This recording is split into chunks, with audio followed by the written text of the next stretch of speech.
So, Naval Strike is finally out on PC, and a little bit earlier than we had been anticipating, of course. Since its initial delay on the 25th of March last Tuesday, when we had been expecting its release, we had been told we might not be seeing this DLC on PC at least until the end of the first week of April, so to receive this on the 31st of March was actually a pleasant surprise. Now, as well as the DLC, of course, we received a brand new patch to fix some of the latest issues and problems with the game, and it was actually the combination of this patch and the DLC that actually caused the delay for Naval Strike on PC. Now, I must admit, since these new maps have been released, I have had very little time to play the game and test out the new patch.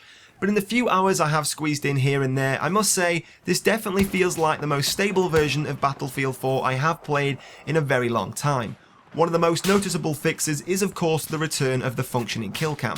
The broken kill cam was probably one of the most game-breaking issues we've seen in Battlefield 4 so far. Not having a functioning kill cam really does ruin the gameplay, especially in intense or competition style matches, so it's a great thing to see that return in the latest patch.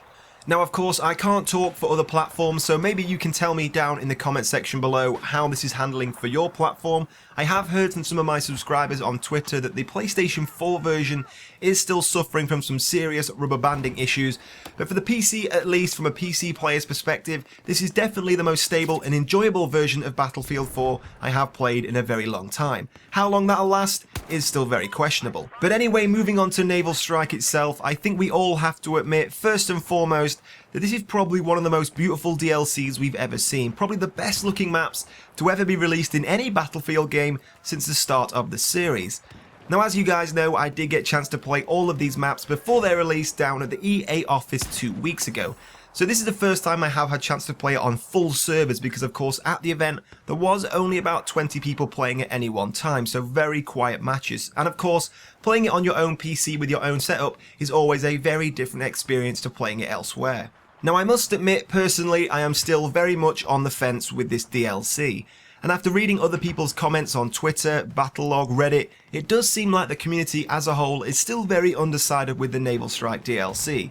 I think everyone is in agreement, these are definitely the best looking maps and probably some of the more enjoyable maps we've ever seen, especially in Battlefield 4 before, but the way they play out with different game modes is still very questionable. Now, this gameplay here is Team Deathmatch on Naval Strike, and before the release of the DLC I had been very excited and anticipating the close quarters game modes on this DLC, inside the aircraft carrier, inside the submarine base, but since its release I must admit I actually think this map, Naval Strike on the wide open space, probably plays out the best for domination and TDM. As I had expected, more than 32 players inside the aircraft carrier for domination is probably a little bit too much. It does turn into a screen shaking simulator, lots of grenades, lots of people just spamming round corners, so maybe that's a little bit too much for 32 players. I actually do enjoy that on sometimes even down to 16 players. It's a little bit more controllable and a little bit more fun. And one of the other issues with domination on the map Wavebreaker is the fact there just isn't enough covered flanking routes.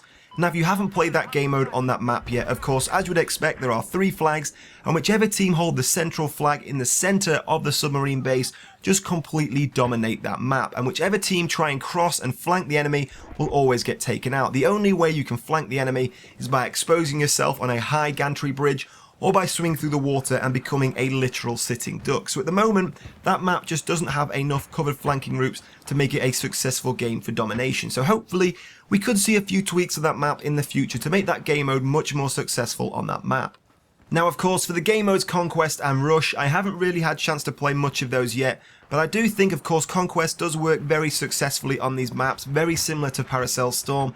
But what I must say is one of the biggest issues with those big game modes at the moment is the attack boat. The attack boats are definitely overpowered at the moment. They can take down any type of chopper, any vehicle they come across they can take out with ease, and because there's so much water on those maps, they can move between the islands and take out infantry trying to capture those flags very easily. So at the moment I do think the attack boats are slightly overpowered and could do with a little nerf or the respawn time on those boats delaying. But either way, that's just my opinion. I would love to hear from you guys down in the comments below. Now, as for Carrier Assault mode, again, a game mode I haven't had much chance to play yet, but when I did join a game it was 64 players, and it was just as I anticipated. The Conquest section of the map was great fun, but as soon as we got inside one of those aircraft carriers, it did become a very slow slogging match with a lot of grenades being thrown about. Now, a lot of people in the community have said so far that this game mode isn't as good as they were expecting, and it definitely isn't as epic as Titan mode in 2142, which again is something I spoke to you guys about and had anticipated. People's memories of 2142 and how great that game mode were are always going to be better than when you're playing a current game. So at the moment, people are a little bit disappointed with Carrier Assault mode, but again, I want to hear from you guys down in the comment section below. Now, before we end today's video, there are a few things I want to get feedback from you guys on. I do want to play some more games on the channel in the future, so tell me below which games you would like to see on this channel. I've been very interested in posting Insurgency. I've been really enjoying that game and got some great gameplay so far, so if you would like to see Insurgency on this channel, of course, alongside Battlefield 4, I will be always posting that. Tell me down in the comments below. And if you are interested in playing Insurgency for yourself, I have left a link in the description below to G2A. It is actually on sale at the moment, very, very cheap, so go check that out. A really great game. But in the meantime, guys, I hope you did enjoy this video. Don't forget to hit like, it does massively help me out. But thank you for watching, and I'll see you soon.